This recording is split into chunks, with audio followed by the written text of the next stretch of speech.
नमस्कार विद्यार्थी मित्रांनो, आज आपण शिकणार आहोत सोप्या पद्धतीने वर्गमूळ काढणे। तर हे बघा, 1 आणि 9 या वर्गांच्या एकक स्थानी 1 असतो। 2 आणि 8 यांच्या वर्गांच्या एकक स्थानी सुद्धा 4 असतो। 3 आणि 7 यांच्या वर्गांच्या एकक स्थानी 9 असतो। 4 आणि 6 यांच्या वर्गांच्या एकक स्थानी 6 असतो। 5 या वर्गाच्या एकक स्थानी शेवटी 5 असतो आणि 0 या एकक स्थानी हा 0 असतो।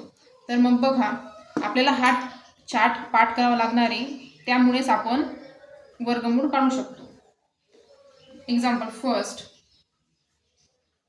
वर्गमुळात 1156।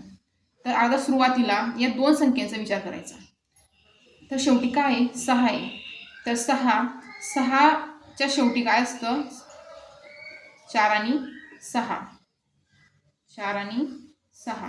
नंतर या दोन संख्यांचा विचार करायचा आहे। तर याच्यापेक्षा लहान वर्गसंख्या कोणती आहे? तर ती आहे तुमची 9 आणि ती तुमचा 3चा वर्ग 9।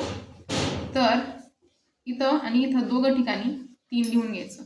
तर मग आता तो एक तर 34चा वर्ग असेल किंवा 36चा वर्ग असेल, पण नेमका कोणाचा?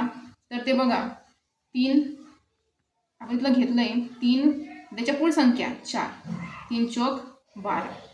आता ही संख्या 12 आली आहे, ही 11पेक्षा 1 मोठी आहे। तर मग 12पेक्षा 11 लहान आहे, तर त्याच्यामुळे लहान संख्या घ्यायची। तर आपलं उत्तर आहे 34। त्याचप्रमाणे दुसरे एक्झाम्पल, 1369।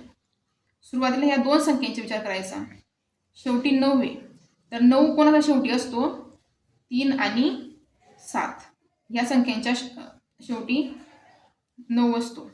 तर मग आता बघा, परत 13 या संख्येच्या असं लहान वर्गसंख्या कोणती आहे? ती तुमची 9 आहे, तर तुमचा 3चा वर्ग आहे, 3चा वर्ग 9।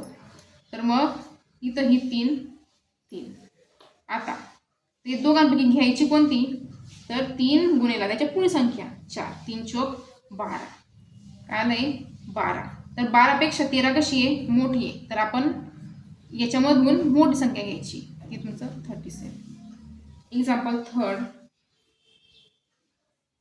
6561। आता याच्यामध्ये सुद्धा शेवटचे लास्ट 2 डिजिट म्हणजे एकक स्थानचा विचार करायचा आहे, ती म्हणजे तुमचं 1। तर मग 1 या शेवटी येतं 1 आणि 9, तर 65। आता याच्या 65च्या अगोदर पूर्ण वर्गसंख्या कोणती आहे? तर ती तुमची आहे 64 आणि ती आहे तुमचा 8चा स्क्वेअर। इथं पण 8, इथं पण 8। आता घ्यायची संख्या कोणती? 8 आणि त्याच्या पुढे संख्या 9, 70। तर 72 आणि 65 यांच्यामध्ये लहान कोण आहे? 65। तर आपलं आन्सर येईल लहान संख्या 80। थँक्यू।